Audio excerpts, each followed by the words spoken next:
guys. Halo Ra. Iya, tugas SPPMA kita gimana?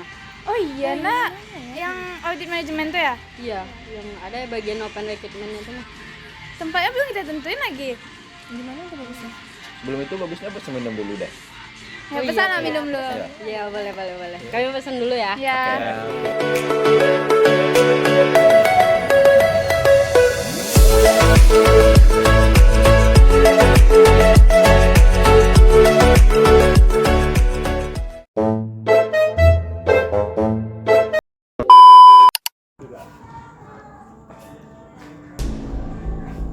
Karyawannya kok beda ya dari yang kemarin? Kok di sini beda-beda ya karyawannya tiap harinya? Iya kan?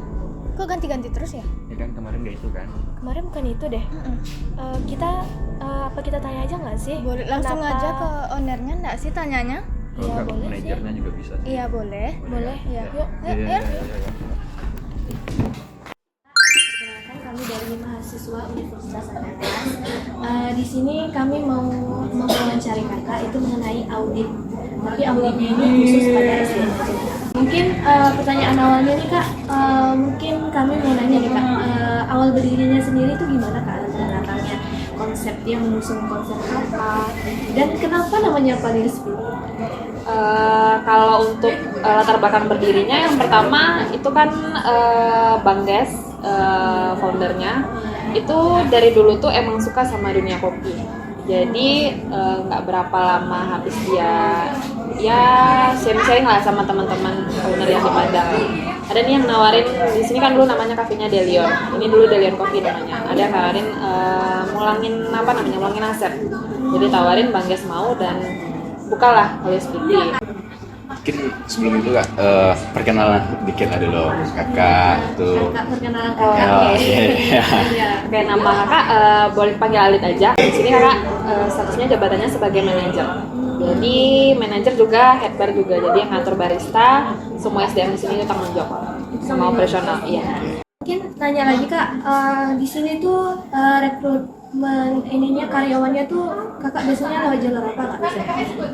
Kalau kita biasanya sharing di TikTok atau Instagram via story atau dari teman ke teman aja. Misalnya teman-teman barista di sini punya teman mungkin yang kita butuh cepat misalnya kayak teman-teman yang mendadak keluar, biasanya kita cuma dari mulut ke mulut aja. Tapi biasanya kalau memang rekrutmen lagi butuh banyak, itu biasanya kita sharing di sosmed aja.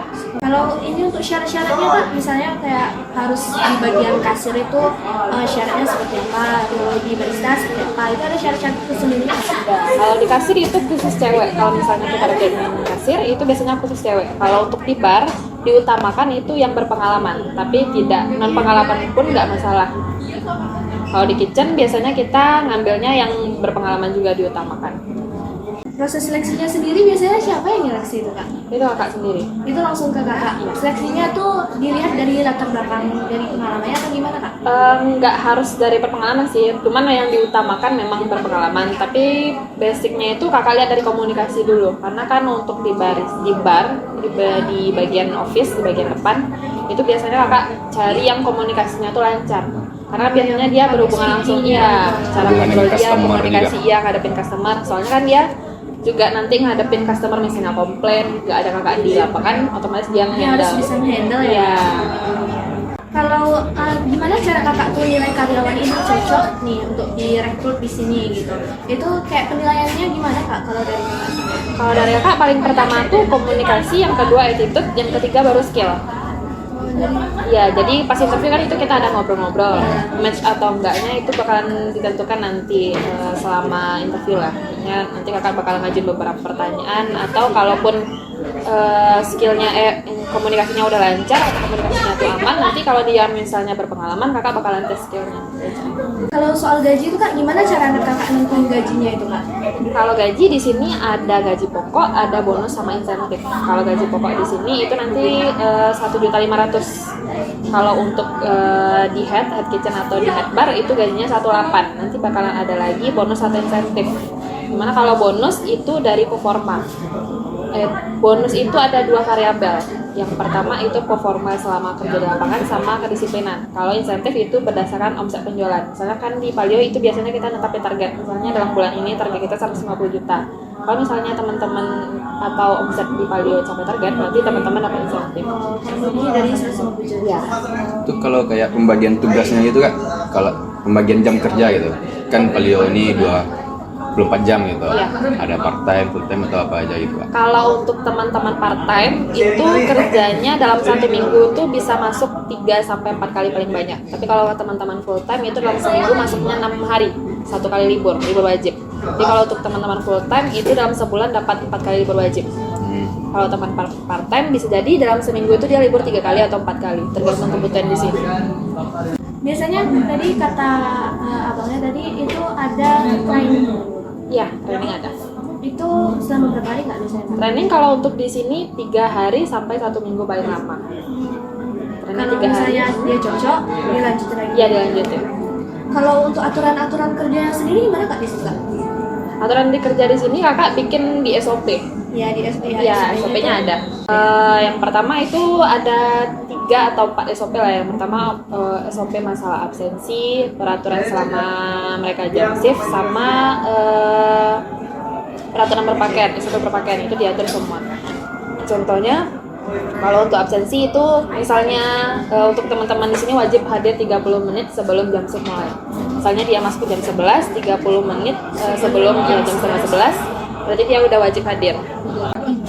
Nah, tadi kan ada kontrak kerjanya selama 3 bulan tadi Kak. Iya. Berarti ada kemungkinan gitu tiap 3 bulan ganti-ganti gitu terus. Enggak, kemungkinan bakalan ganti ada. Tapi biasanya kalau untuk teman-teman yang dalam 2 bulan sebelum habis kontrak atau 1 bulan lah sebelum habis kontrak performa kerjanya bagus, itu bakalan kita lanjutin. Tapi tergantung dari teman-temannya lagi. Misalnya kru itu mungkin kayak misalnya kan yang part time itu kan rata-rata anak kuliah. Misalnya dia bulan sebelum habis kontrak atau sebulan sebelum habis kontrak, dia kuliahnya lagi sibuk tuh, dia berhak memutuskan dia mau lanjut atau enggak, walaupun perusahaan pengen lanjut ya. Untuk pengaturan kerjanya sendiri gimana Kak? Pengaturan shiftnya tadi? Pengaturan shift itu kakak yang ngatur per minggu. Itu per minggu. Iya, per minggu. Berapa shift Kak biasanya? Kalau kita di sini ada 3 shift. Itu jamnya Kak? Kalau shift pagi dari Senin sampai Jumat itu buka dari jam 11 sampai yang shift pertama itu dari jam 11 sampai jam 4 sore. Sampai jam berapa sore? Iya. Dilakukan? Kalau shift middle-nya ada 2. Yang pertama masuk jam 4 sampai jam 11. Yang kedua dari jam 6 sampai jam 1. Kalau untuk shift malam itu mulai dari jam 9 malam sampai jam 4 subuh. Rata-rata jam kerjanya berarti sekitar berapa Kak? 7 jam. 7 sampai 8 jam paling lama.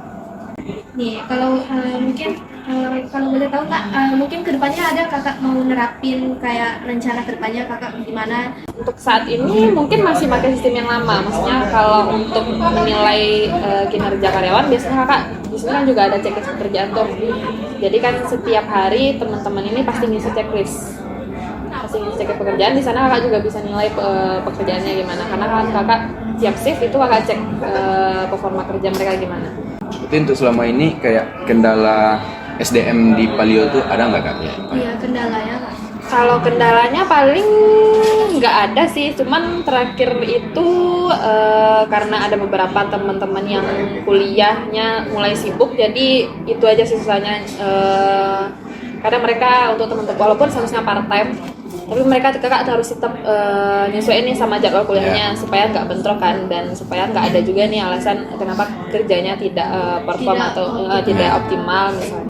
Kayaknya udah banyak yang Udah terjawab. banyak Ya, dapat ilmu, informasi informasi. dari Kakak. Mungkin itu aja sih Kak wawancara dari kami. Sebelumnya kami ucapin terima kasih. Ya, terima kasih. Sama juga udah milih Palio. Ya. Ya.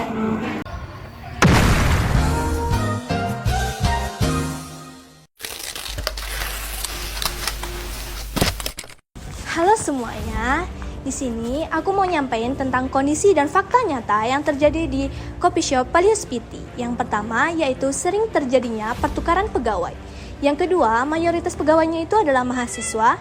Yang ketiga, jadwal kerjanya itu tidak menentu karena harus menyesuaikan dengan jadwal kuliah para pegawainya. Yang keempat, adanya pegawai yang hanya sekedar mencoba-coba untuk bekerja tanpa adanya komitmen jangka panjang. Selanjutnya ada kriteria yang seharusnya dilakukan oleh Paliospiti. Yang pertama ada jumlah dan jenis pegawai harus disesuaikan dengan kebutuhan kerja. Lalu yang kedua, ada pegawai yang direkrut harus memiliki waktu yang cukup dan fleksibel. Lalu yang ketiga, proses perekrutmen dilakukan dengan rencana dan seleksi yang tepat. Yang keempat, pegawai yang direkrut harus memiliki komitmen yang tinggi dan motivasi kerja yang baik. Yang kelima, tingkat pergantian pegawai yang rendah dan terkendali. Baik, saya akan menjelaskan beberapa penyebab permasalahan yang terjadi di Paliospiti. Yang pertama, kurang jelasnya proses perencanaan tenaga kerja yang ada di Paliospiti. Yang kedua, proses rekrutmen karyawan hanya berfokus kepada kalangan mahasiswa. Dan yang ketiga, proses rekrutmen hanya berfokus untuk mengisi kekosongan, bukan kualitas. Dan yang keempat, tidak adanya kriteria atau standar yang ditetapkan oleh Paliospiti. Jadi, rekomendasi buat Paliospiti yang pertama, tetapkan kriteria karyawan yang dibutuhkan untuk bagian operasional, kitchen, dan lain-lain. Lalu, sediakan pelatihan yang memadai untuk meningkatkan skill dari calon karyawan tersebut.